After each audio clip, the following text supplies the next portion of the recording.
Hey there, super friends. This is Joey with Last Point Gaming. Today is Wednesday, February 14th, 2018. If you want to connect with us on social media, you can subscribe to our Last Point Gaming YouTube channel. You can follow us or friend up our Last Point Gaming Facebook account. You can follow us on Twitter at Last Point Gaming. You can follow me personally on Twitter at Stranger Sparrow. You can always reach out directly with an email to lastpointgaming@gmail.com.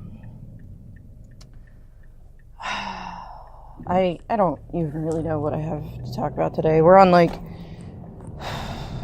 day 3 of sleep deprivation because I'm exhausted right up until I get the kids all sorted out and off to bed, and then brain just won't stop. And yeah, so sorry about that. Just forewarning you, it's probably going to be a shit show today. Because my focus is just so fucking far gone from not sleeping and just everything else. I just can't hold character. So, I don't know. I'll try to at least keep it gaming related. I don't think I ever actually went over the weekend gaming report. Friday, of course, I didn't go to F&M. I went out drinking with the guys from work. Apparently just didn't drink enough. That's the real bitch of it. Is Friday night was the last time I got a decent quantity of sleep, but it wasn't even that fantastic blacked out corpse no dreams, no lingering thoughts in the morning, just out sleep, because I didn't drink. I mean, I drank a lot, but not.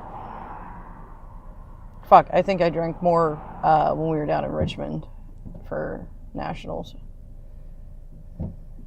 Anyway, so I didn't go to F&M, which means Boo didn't go to F&M either. Sunday we went to the showdown. Boo went 2-2. Now, one of those wins was a bye, but the guy who went 4-0 at our showdown, also, he got the bye round 1. So, they count. I also went 2-2. What did you... Oh my god, learn how to fucking drive, douchebag. Or go give your license back. Either one. I don't even really care. Just don't be in my fucking way. Yeah, let's see here. She avenged me. Round 4, she beat the guy who took me down round 1. Which, he was playing this really fascinating deck.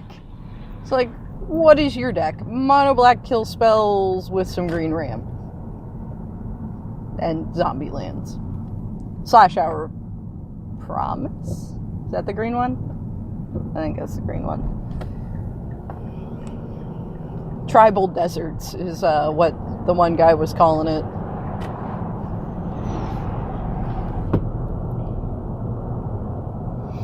It was one of those decks, even sideboarding, I'm I don't know.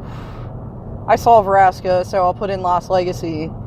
And then I did get to Lost Legacy for his Vraskas, and I'm looking through his deck, and I'm none of this shit makes sense, man. And he's I know.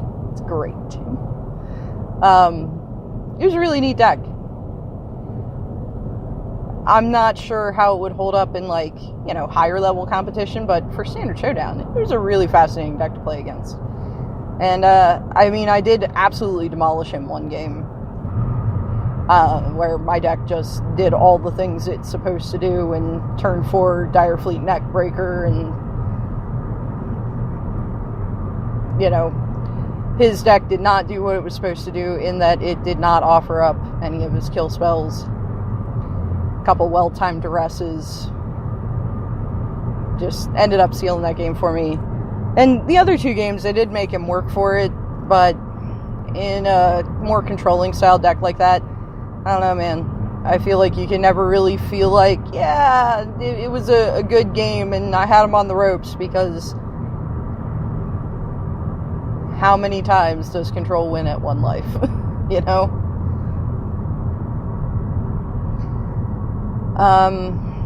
Let's see, what else did I lose to? I beat Blue-Red Pirates, piloted... Oh, that's what else I lost to. I lost to Stoner. He was on Black-Blue Control, and yeah, no, I can't even lie to myself and say I put up a fight, man. It was bad. Though, to be fair, in all the times I've played against this guy, I think I've only beaten him like twice, so I'm half defeated as soon as I sit across the table from him. I'm like, oh, fuck, I gotta play against you. Yo, he's an okay enough guy. I'm not like, oh, I gotta play against you because you're an asshole. No, he's really good. He is an amazing control player. He has no tells that I've been able to identify. And, yeah, he's just an amazing player. So, it's not my favorite to get paired up against him, because I'm like, it's kind of a foregone conclusion that I'm going to lose. And I can legitimately say the 2 times I beat him, I didn't win so much as he lost to his deck just not doing what it's supposed to. But I did beat his wife on Blue-Red Pirates. I really need to, like, come up with a name for her. I wasn't going to bother before because she played so sporadically, but, you know, trying to take Boo to more of these standard showdowns because I think they're good for her because it's a little bit lower echelon of competition. So she stands a good chance, and that's good for her morale and to keep her interested in the game.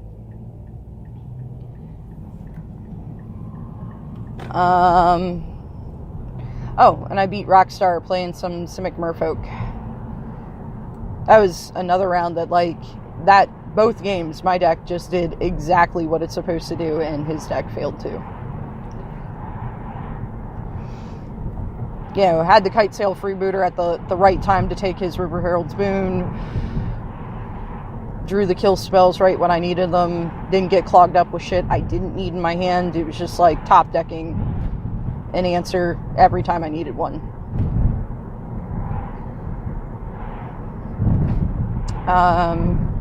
X-Mage, I conceded both my standard games because I couldn't stay connected long enough to finish a standard game.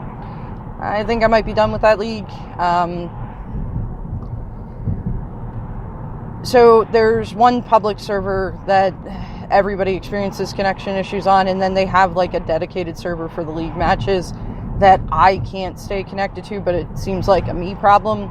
So the problem's almost got to be on my end, but I'm not like uninstalling or disabling my antivirus or my firewalls, so that I can play this game. That's a bad idea. And I haven't been able to find a solution outside of, hey, did you try disabling all your security features? Well, no. I didn't think about making a giant fucking sucking chest wound in my computer to absorb all of the internet's bacteria. Yeah. So, unfortunately, I think I'm going to have to just drop from this league because I can't stay connected.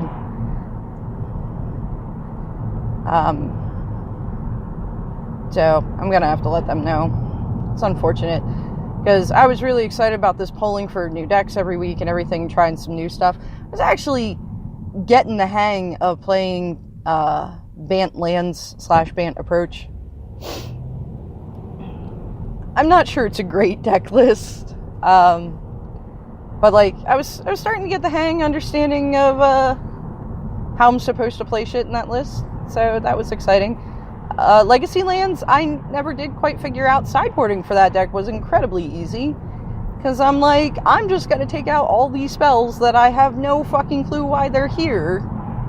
And just put in my Sphere Resistant, my Trina something Sphere. The one that, if a spell would cost less than 3, it costs 3. And Iona. Because why the fuck not? Yeah, I did get to make the Merit Lodge token a couple times. Unfortunately, it generally just got unsummoned. And that, man, does that hurt. You're like, I blew 2 fucking lands on this shit. Because, of course, the easy way you get the Merit Lodge is to use Thespian Stage to copy Dark Depths, because counters are put on Dark Depths as it enters the battlefield.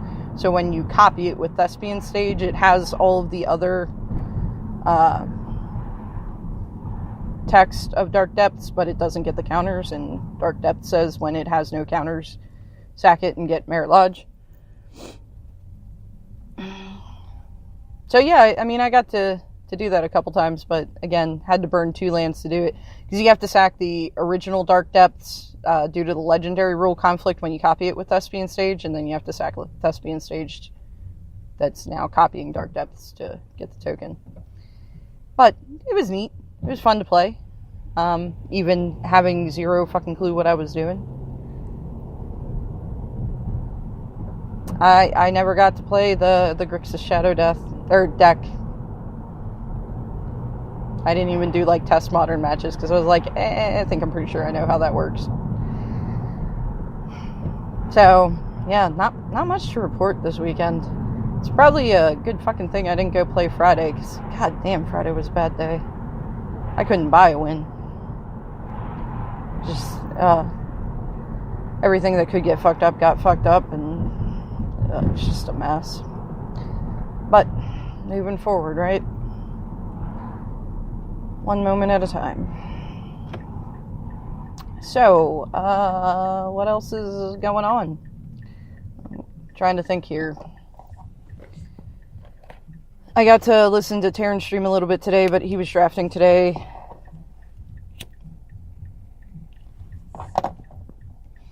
So not even really any fun and exciting deck to talk about that, he was playing today. It was draft. He was doing pretty good. I think the tribal strategies really seem to only work in draft.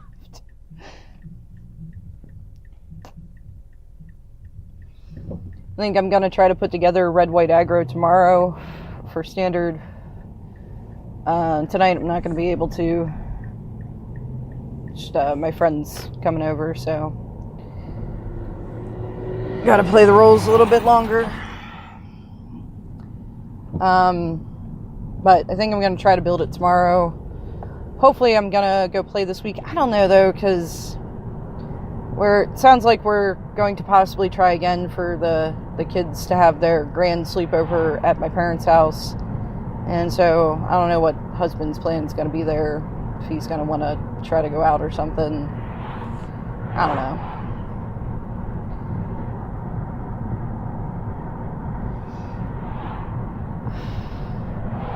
What else do I got? I think I need to just stay off Twitter for a while. Apparently there are some super exciting versus videos coming up next week. Brad Nelson v. Ross Merriam. And yeah, there were several tweets out today about what was happening during the recording. Idiot that I am, though, when Ross tweeted out that, like, hey, you're going to want to watch for these. I was like, oh, and when can we expect to see this video? Because I completely forgot that I think they record all the versus videos for a week in one day now. I can remember one of the videos where Todd Stevens kind of alluded to that. Maybe was more direct than what could be called alluding. Because he talked about how he was wearing the same thing in all the videos for that week.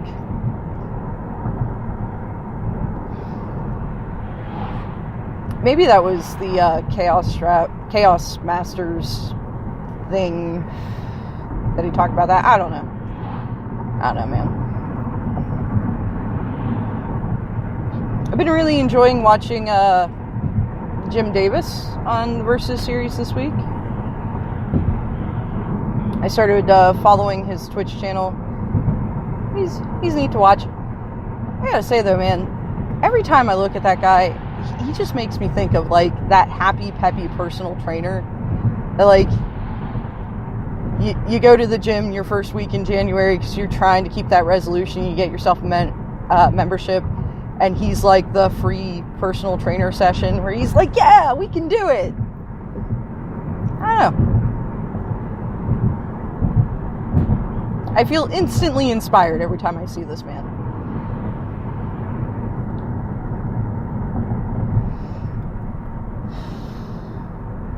I know he used to write for SCG. I don't know if he still does. Yeah, it's been nice to see him on the Versus series. checking out his streams. I'm missing Todd Stevens' stream right now. Oh my god, this afternoon, I wanted nothing more than for one of my streamers to be live so I could, like, listen to him while I was working on some more tedious code. And none of them were live. And I get the notice, like, 10 minutes before I'm packing up to leave that he went live. And I'm like, son of a bitch, Todd.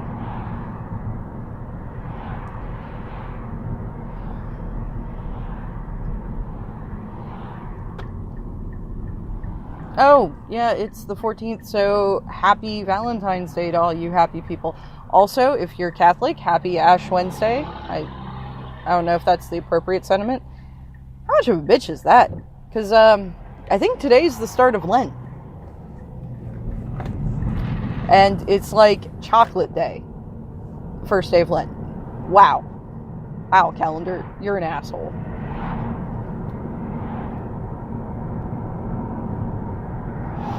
If I'm not mistaken, that's where the Mardi Gras tradition comes from, is because Lent is a time of sacrifice, so they use up all the fats and whatever.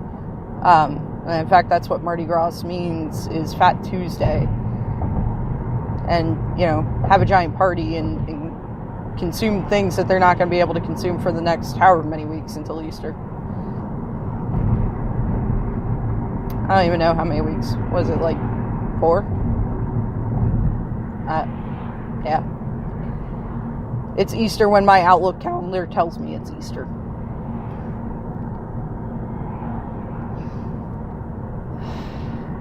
In fact, I only ever know it's Ash Wednesday because my friend who generally comes to hang out on Wednesday, she hasn't been over in a while though. It's been a bad run between weather and sick and ugh. She always texts me when it's Ash Wednesday to remind me that she can't have meat.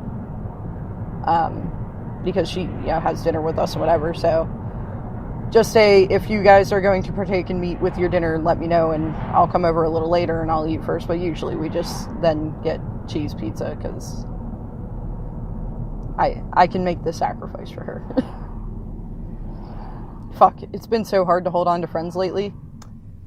Yeah. I can do this once a year. So I can pretend somebody still likes me.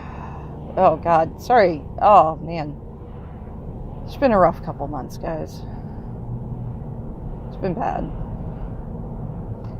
That's alright. Let's just get back into character here and keep on rolling. What else do I got to talk about in the magic community?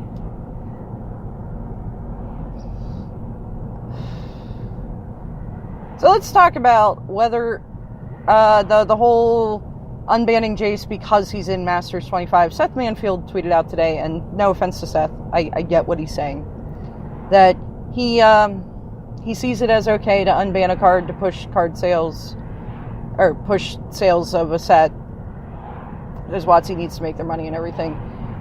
And, yeah, I mean, I can't say it's a surprising move, or that it could be even called a bad faith move if they do not, in fact, plan on rebanning him in 6 months. If that's going to come as a surprise to them, even though there are many of us, it will not be a surprise to you. Oh, I didn't want to merge over here. What am I doing? God. I'm so fucking lost today. I don't know. I just think it would be more appropriate if they just reprinted shit people actually wanted. I think that was one of the contributing factors to the poor sales in Iconic Masters, is the combined factors of the spoiler list being out so early, and the fact that the most iconic thing about that set is that 90% of it was garbage. That people had time to get over that hype of, oh look, Horizon Canopy, and be like, oh my god, you reprinted the crappy Cycle of Dragons, the bad, Cons block dragons, and these are all sucking up fucking rare spots. Great. Out of all the rares in the set, there are 2 that I think are quality, and the rest are just garbage, whatever else. We had a lot of time to realize that before packs went to sale, that it was like, alright, So what are my odds of opening this or that?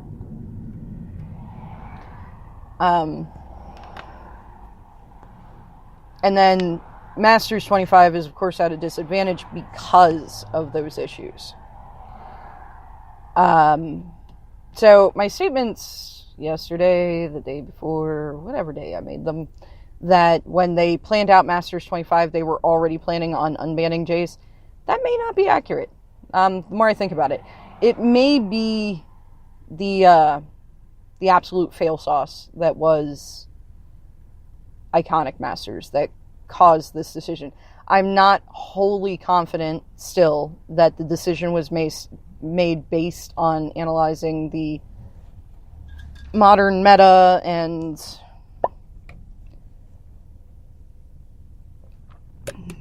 where that format's at and everything else.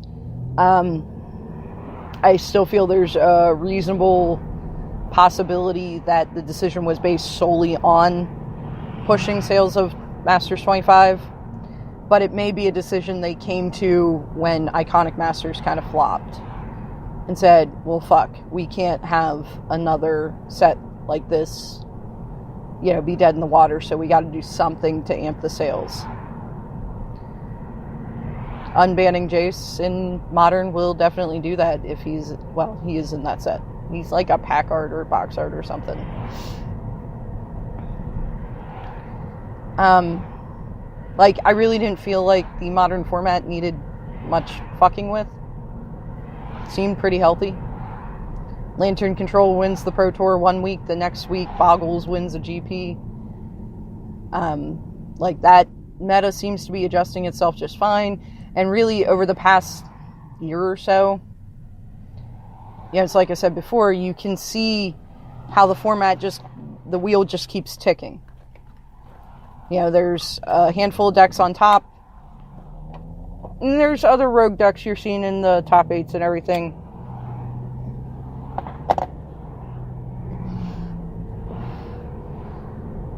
But, for a couple months, you can depend on the top 8 having, at least one copy of these 3 decks in it for a couple months, and then everybody changes their sideboard plan to be able to combat whatever's on top, or, they're changing what they're playing or whatever to give themselves a more fighting chance, while not necessarily flocking to that top end deck, probably because it gets crazy expensive once it hits that top slot. And then the wheel clicks a little bit, and now it's 3 different decks that are at the top of the format, and it just kind of keeps going. So it's a format that's staying nicely in flux. It's not getting too locked down. I mean, yeah, Grixis Shadow's been, on everybody's radar for a while. It's one of those decks that you make sure you have a plan for how to deal with it. But Lantern Control is also a deck. Red-White Prison, also a deck. Tron is like the boogeyman of the format, even though it's not putting up those numbers. It's probably because it's really obnoxious to play against. Eldrazi Tron. Naya Burns still puts up decent numbers. Blue-White Control / Jeskai Control. Jeskai Tempo? I don't really know what that means. Storm, they're decks that you see in feature matches. You see them making top 8s. It's not a lockdown format where, your top 8 is entirely comprised of these 2 decks. You see, there are a couple decks that you constantly see in the top 8, but usually the other slots are other things. You don't see the stacked top 8s that you were seeing in Standard when the Energy Crisis was in full force. Where every top 8, half of them were energy decks. It was like almost completely energy and Rami Red in the top 8 of most events. So I think it was a healthy format that really didn't need anything pushed or pulled at it. I'm still not confident that the format's going to survive Jace. And I'm wondering how long they'll let Jace warp the format if it comes to that. And I mean, I could be wrong. I was convinced that banning Rampaging Frostodon was the worst fucking decision they could have ever made in Standard, and that it was just gonna allow life gain token stacks to take over the format. Thus far, it's not looking like it's the case.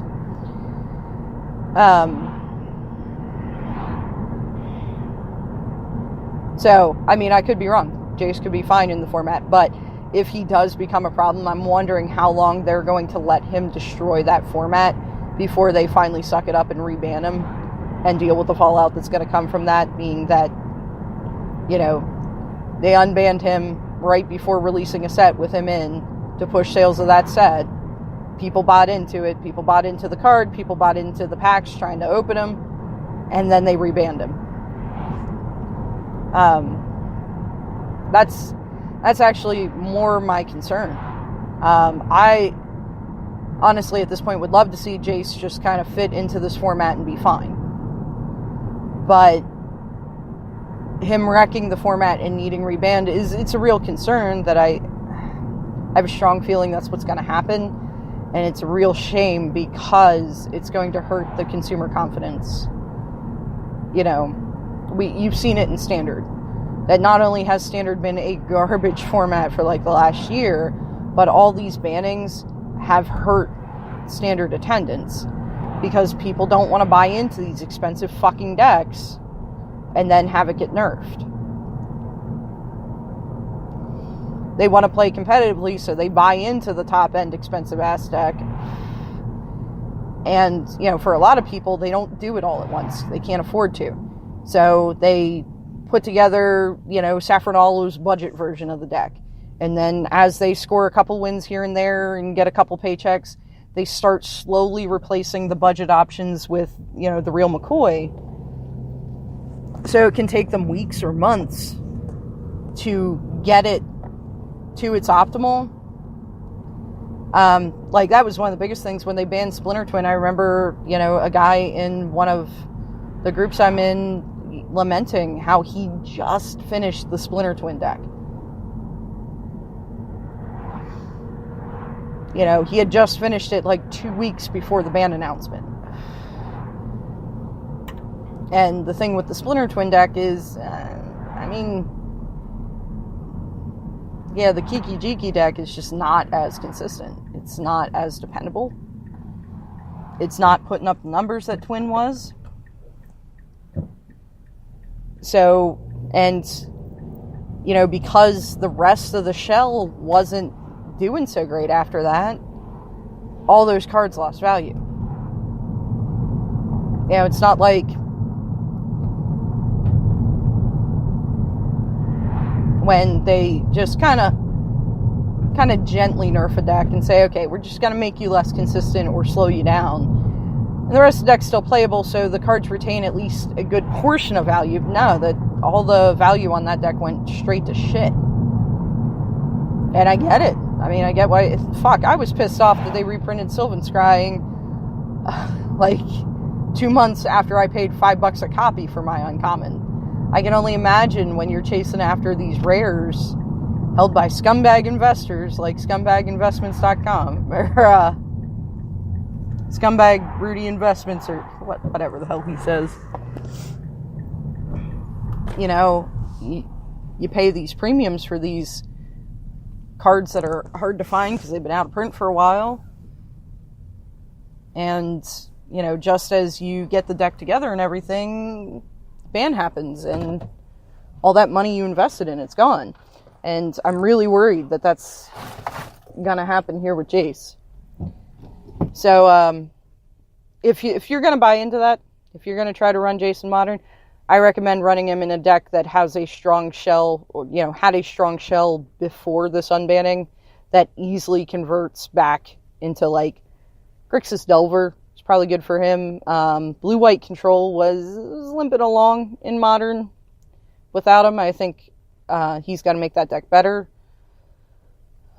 I don't know that you can fit him in Jeskai. Yeah, really thinking about it. I'm not sure that's going to pan out. But there are the old Delver list, he'll fit pretty nice in there. And then if it goes south and he gets rebanned, then you can always convert it into Grixis Shadow. The other thing is paying attention to what decks are on top of the meta here pre-unbanning. And if he does spike up and take over the format, start buying into those decks that fell from grace, because they'll probably be relatively cheap. And yeah, so if he gets rebanned, you bought in low instead of buying in high. I don't know. Anyway, I gotta go. As always, if you made it this far with me, thank you very much for listening, and hopefully I'll talk to y'all tomorrow and have gotten some sleep, and it'll be less bad.